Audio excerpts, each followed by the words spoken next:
Assalamualaikum warahmatullahi wabarakatuh. Innal hamdalillahi nahmaduhu wa nasta'inuhu wa nastaghfiruh wa na'udzu billahi min shururi anfusina wa sayyiati a'malina. Faman yahdihillahu fahuwal muhtadi wa man yudlil falan tajida lahu waliyyan mursyida. Wa asyhadu an la ilaha illallah wahdahu la syarika lah wa asyhadu anna Muhammadan 'abduhu wa rasuluhu la nabiyya wa la rasula ba'dah. Allahumma salli wa sallim wa barik ala nabiyyina Muhammadin wa ala alihi wa ashabihi ajma'in. Wa ba'du ikhwani rahimani wa rahimakumullah. Kemarin kita membahas tentang bagaimana semestinya orang yang berpuasa kemudian dalam keadaan safar dan dia tidak kuat. Ya. Maka kata Nabi sallallahu alaihi wasallam, Inna Allah yuhibbu an tu'ta rukhasuhu kama yuhibbu an tu'ta azaimuh. Inna Allah yuhibbu an tu'ta rukhasuhu kama yuhibbu an tutraka ma'siyatu wa fi riwayatin ukhra. Hadis yang sahih dari Imam Tabrani, Ibnu Hibban dan selainnya, kata Nabi sesungguhnya Allah mencintai jika keringanannya dilaksanakan, diambil, sebagaimana dia mencintai jika kemaksiatan kepadanya itu ditinggalkan. Maka ketika seseorang dalam keadaan loyo, ketika safar, maka semestinya dia dianjurkan untuk berbuka, membatalkan puasanya. Anas bin Malik radhiyallahu anhu annahu qala kunna ma'an Nabi sallallahu alaihi wasallam fi safar faminna as-sha'im wa minna al-muftir. Qala fanazalna manzilan fi yawmi har aktharuna dhillan sahibul kisa wa minna man yattaqi asy-syamsa biyadihi wa minna man yattaqi asy-syamsa biyadihi. Qala fasaqata as-suwam wa qama al-muftirun fadarabul abniyata wa saqaw ar-rukkab. Faqala Rasulullah sallallahu alaihi wasallam dhahaba al-muftiruna al-yawma bil ajr. Dhahaba al-muftiruna al-yawma bil ajri. Rawahu Muslim isnadin hasanun sahih. Kami pernah bersama Nabi sallallahu alaihi wasallam dalam kondisi berpergian jauh. Di antara kami ada yang berpuasa dan di antara kami ada pula yang berbuka, maksudnya tidak berpuasa. Anas bin Malik berkata, pada hari yang panas itu kami singgah di suatu tempat. Orang yang paling luas naungannya adalah pemilik kain, maksudnya yang memiliki perlengkapan, persediaan lebih dari beberapa kain atau tenda itu yang paling luas naungannya. Di antara kami ada yang melindungi dirinya dari matahari dengan tangannya saja. Namun ada juga para sahabat yang tidak memiliki bekal yang cukup, tidak punya tenda, sehingga melindungi dirinya dari panas sekedar dengan tangan saja. Seperti ini, melindungi dari panas dengan tangannya semata. Maka Anas berkata, orang-orang yang berpuasa menjadi loyo, lalu orang-orang yang berbuka bangkit, bisa mendirikan tenda, memberi minuman hewan-hewan tunggangan. Maka Rasulullah SAW bersabda, orang-orang yang berbuka itu mengambil banyak pahala pada hari ini.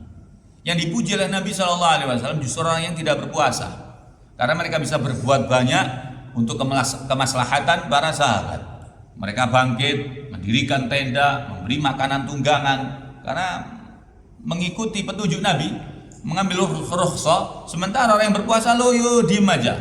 Bahkan dalam ayat yang lain disebutkan, kemarin sudah disampaikan, sampai disirami air oleh para sahabat, bahkan sampai dipayungi, dikasih tenda. Mereka justru malah diservis, orang puasa malah diservis.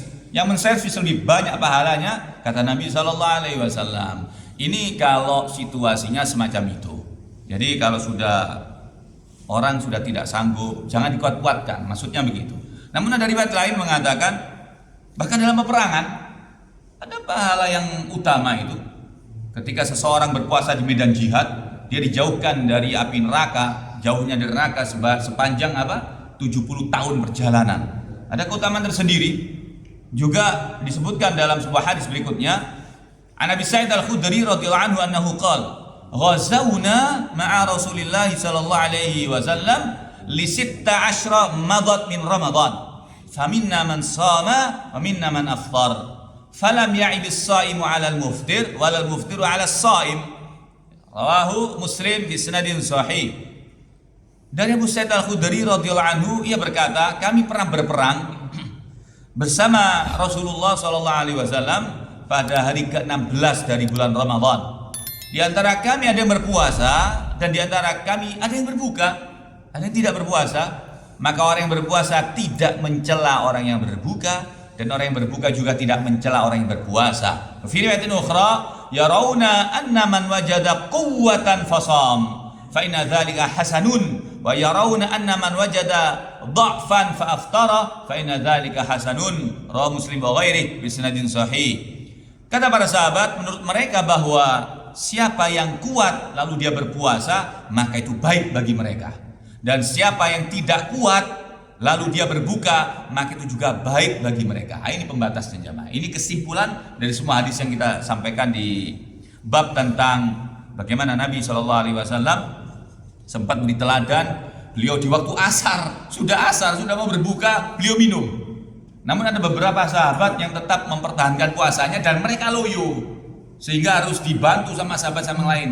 Saya ulangi, sampai dikasih air, digembior, dipayungi. Maka Nabi SAW mengatakan usaina atau asaina. Mereka telah bermaksiat kepada kami, kata Nabi SAW.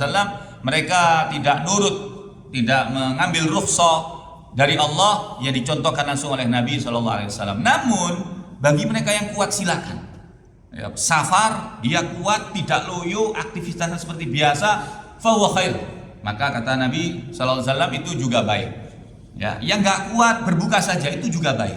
Ikhwani rahimani wa rahimakumullah. Dan tidak ada para sahabat kemudian saling mencela atas keputusan masing-masing. Saya ulangi, tidak ada para sahabat yang mencela sahabat-sahabat yang lainnya atas keputusan masing-masing. Yang berpuasa tidak mencela yang berbuka juga tidak mencela yang berpuasa. Intinya semua diletakkan pada tempatnya. Aqulu qouli hadza wa astaghfirullah li wa lakum. Semoga bermanfaat. Kafaratul majlis. Subhanakallahumma bihamdik, asyhadu an la ilaha illa anta, astaghfiruka wa atubu ilaik. Wal 'afwu minkum. Assalamualaikum warahmatullahi wabarakatuh. Waalaikumsalam.